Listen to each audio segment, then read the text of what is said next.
In this video, let us see about keys. So first let us see what is a key. So first let me draw a database table. So this is a database table. It is having 3 columns. Column A, column B and column C. And each column is having few entries. 1, 2, 3 and 4 in column A. In column B, A, B, C, C and in column C, P, Q, Q, R. So this is a database table. So now let us see what is a key. From this database table, if you want to take some data, then key is used. So this is a database table. So now from this table, for example, I want to take this entire first row. I can't just like that take that entire row. 1, A and P are present in the first row. I cannot just like that take that row. For taking that row, key is used. Using key only I can take that row. I cannot just like that take. Now if you say one value, using that one value I should be able to get the entire row.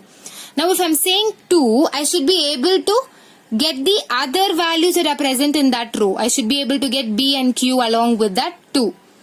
If I'm able to get the entire row, then I can say that this column A is a key. Now if you take this column A, all the 4 values are different. So I can definitely say that A is a key. Because now if I'm going to choose some value from A column. Now for example, if I'm going to choose 4, from 4 I'm able to get that entire row. If I say 4 and if I ask them to give me the data, they can easily give me because there is no other 4 present in this column A. Only one 4 is there. So they can easily say 4CR is the data that you have asked for. So therefore A is a key. Now if I choose 1 from this A column, obviously if I say 1, I'll be able to get that entire row. Because only 1 is present in this column A. If more than 1 1s are present in this column, then I'll get a confusion. Which one should I choose? Should I choose the one which is there over here in the first row or the one which is present in some other row? So I'll have a confusion. Whereas in this, there is only 1 present. So I can easily say that for that one, the corresponding values are A and P. So therefore, column A is a key since all the 4 values are different. Any value, whatever value I say from column A, I'll be able to get the entire row. Therefore, this column A is a key. Now let us see whether column B is a key or not. Column B is not a key individually because same values are repeated more than once. If you see this alphabet C, it is present twice. Whereas A and B, it is present only one time. Now for example, if I'm going to say C, now you should give me the entire row. I'll have a confusion whether to choose this 3rd row or the 4th row because both is having the value as C. So which C should I choose? It is a very big confusion. I cannot just like that choose the C which I like. I cannot do that. I can choose only if it is present once. If it is present more than once, I'll definitely get a big confusion. So therefore, B is not a key. Now let me check whether C is a key. C is having 4 values P, Q, Q and R. Again C is also not a key because here Q is repeated more than once. It is coming twice. So now using Q, if I should find the entire row, then again I'll get a confusion. I cannot choose my favorite Q. Since 2 Qs are over here, I'll definitely get a very big confusion whether to give them 2BQ as a data or 3CQ as a data. So therefore C is also not a key. Now let us check whether AB together is a key or not. If I'm saying AB together, then I should merge the values of A and B together. So 1A. So it will be like 1A together. Next 2B together. Next 3C together, and then 4C together. So this will become AB like this. And over here I'll be having C. So P, Q, Q, R. So now I should say whether AB together is a key or not. 1A, 2B, 3C, 4C. All four values are different. So obviously AB is a key. Obviously it is a key because now if I'm going to say 1A and give me that entire row's data. If I say 1A, it will easily give me P as the data.